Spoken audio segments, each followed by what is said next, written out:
मेरे बच्चे, निश्चित ही तुम्हारी हार जीत में बदलेगी, यह मैं तुमसे वादा करती हूँ।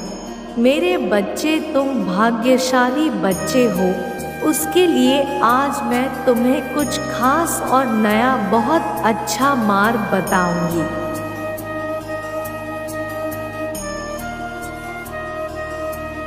जिसको प्राप्त कर जीवन के हर कठिन रास्तों को बहुत आसानी से पार कर पाओगे। केवल एक कार्य इतना शक्तिशाली होता है, उसमें सभी कार्य शामिल हो जाते हैं, और इस कार्य को यदि तुमने अपने हृदय से अपना लिया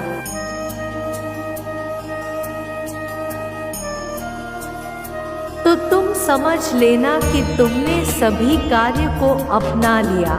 जिस प्रकार केवल पढ़ाई करने से पूर्ण योग्यता आ जाती है, पूरे संसार में तुम्हें कुछ भी कार्य करने की शक्ति प्राप्त होती है, और जिसके पास बुद्धि है, इस संसार का सबसे बड़ा राजा है।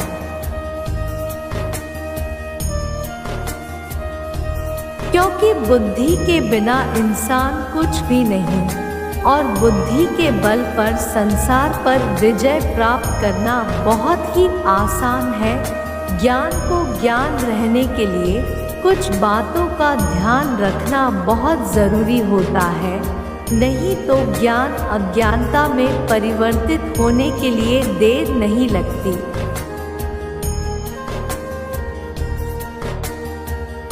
जिस व्यक्ति को ज्ञान का भंडार प्राप्त है, वह कभी घमंड नहीं करता, और जो घमंड करता है उसका ज्ञान नष्ट हो जाता है।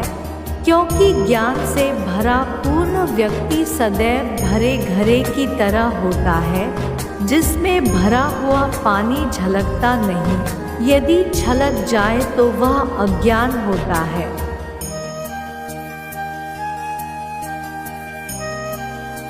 यानी आधा भरा हुआ घड़ा हमेशा छलकने लगता है, और पूर्ण भरा हुआ घड़ा किसी प्रकार से छलकता नहीं। उसी प्रकार पूर्ण ज्ञान प्राप्त होने पर व्यक्ति ना घमंड करता है, ना ही हर बात पर क्रोध करता है, ना ही किसी को नीचा दिखाने की कोशिश करता है।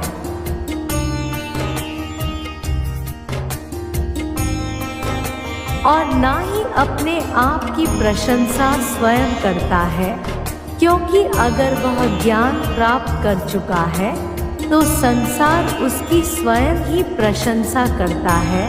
इसलिए तुम केवल एक ही कार्य को चुनो जिसमें सभी कार्य शामिल हो जाए, और वह कार्य है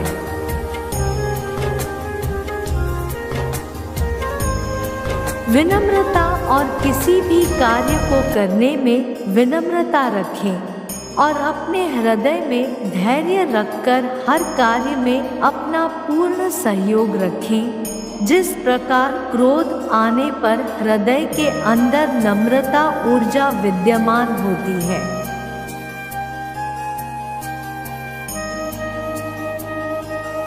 यदि आप नम्रता रखोगे तो आपके अंदर सकारात्मक ऊर्जा नष्ट नहीं होगी, और धीरे धीरे करके उस शक्ति को लगातार बढ़ाते चले जाएंगे, और जो आपके अंदर सकारात्मक ऊर्जा के रूप में विराजमान है।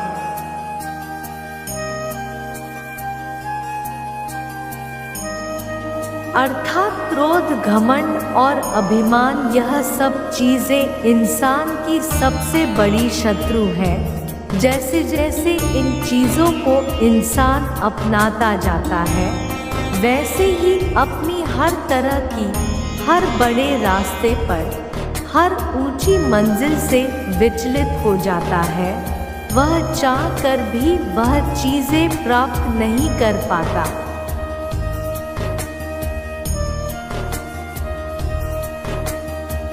जिनका वह अधिकारी है। मेरे बच्चे, तुम मुझे केवल 3 सवालों का जवाब दो। यदि तुम्हारा कोई भी कार्य अधूरा है तो क्रोध करने से क्या वह पूरा हो जाएगा, बल्कि क्रोध करने से तुम्हारा मन का संतुलन और बिगड़ जाता है।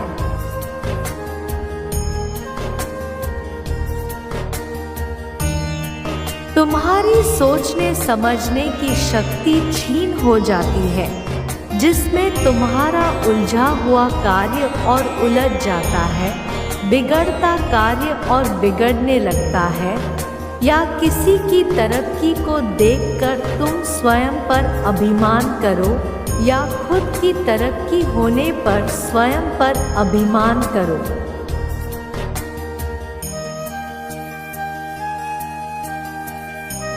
तो क्या तुम्हारा अभिमान करना सही है? दूसरे को नीचा समझना या स्वयं पर अभिमान करना बिल्कुल भी सही नहीं। और तीसरा, सबसे प्रेम करो, किसी से घृणा मत करो, किसी को छोटा मत समझो और स्वयं को कभी इतना बड़ा मत बनाओ कि तुम लोगों के बीच बैठ ना सको।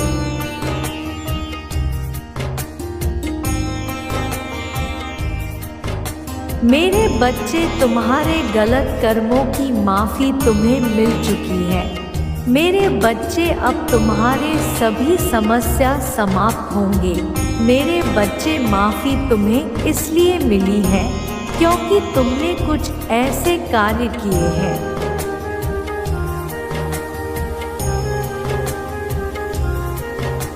जो पीछे की गई गलतियों से तुमने जो अपने खराब समय को अपनी ओर आकर्षित कर लिया था, खराब समय को परिवर्तन किया था, उसी प्रकार तुमने कुछ ऐसे कार्य किए हैं जिनको करान से तुम्हारा अच्छा समय फिर से प्रारंभ हो चुका है।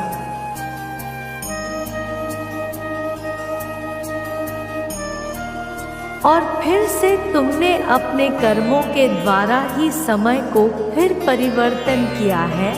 आज मैं तुम्हें कुछ ऐसी खास बात बताने वाली हूँ जिसे सुनना तुम्हारे लिए अत्यंत आवश्यक है।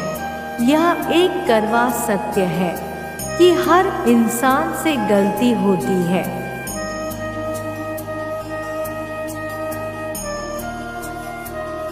इसमें कोई संदेह नहीं कि गुंजाइश ही नहीं। इंसान से कुछ ना कुछ अनजाने में या कभी जानकर गलती कर ही देता है, लेकिन किसी भी व्यक्ति को इस बात को कदापि नहीं भूलना चाहिए कि यदि कोई भी इंसान जानबूझकर गलती करता है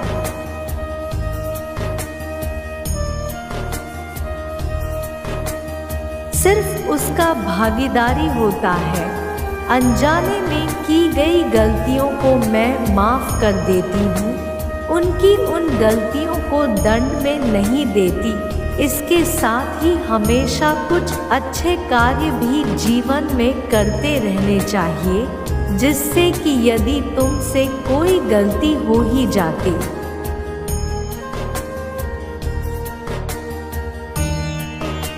तो उसकी क्षमा याचना तुम्हें मिल जाती है। कठोर दंड का सामना नहीं करना पड़ता। और उन्हीं कार्यों में से कुछ कार्य हैं जो तुम्हें हमेशा करते करना चाहिए, जैसे कि भाग्य के भरोसे ना बैठे रहना, क्योंकि भाग्य तुम्हें तभी कुछ देता है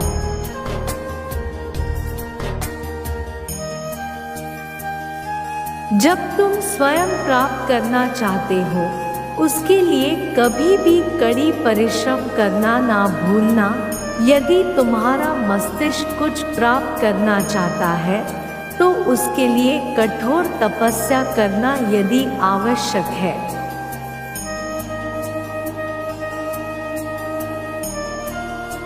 इसके लिए तुम्हें ऐसी शक्ति आकर्षित करना होगा। तुम अपने मन पर लगाम लगाना सीखना होगा। दूसरों की मदद करना सीखो। कुछ ऐसे काम करो जिनको करने के काफ़ी समय पश्चात तुम्हारे हृदय और तुम्हारे मन को खुशी हो।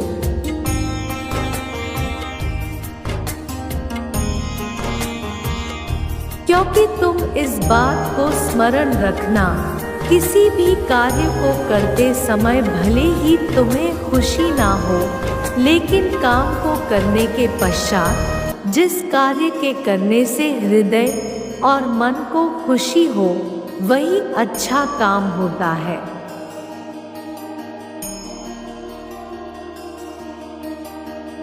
तुम गलत काम करोगे तो भी तुम्हारे हृदय को जरूर अच्छा नहीं लगेगा। इसके साथ ही तुम्हें यह सोचना अत्यंत आवश्यक है कि जीवन में मेरे बच्चे, तुम्हें सभी देवताओं की पूजा करना इतना जरूरी नहीं, बल्कि अपने कर्मों पर ध्यान देना जरूरी है।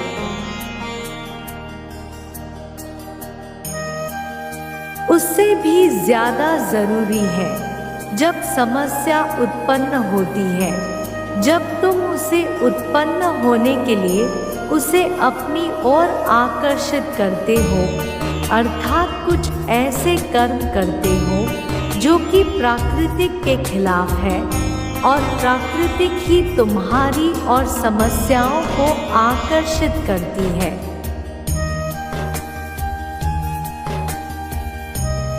इस बात को समझना होगा कि तकदीर कुछ नहीं है, स्वयं तुम स्वयं की बागडोर स्वयं के हाथ में रखो और जिस तरह से जीवन को चाहो उस तरह से तुम चला सकते हो।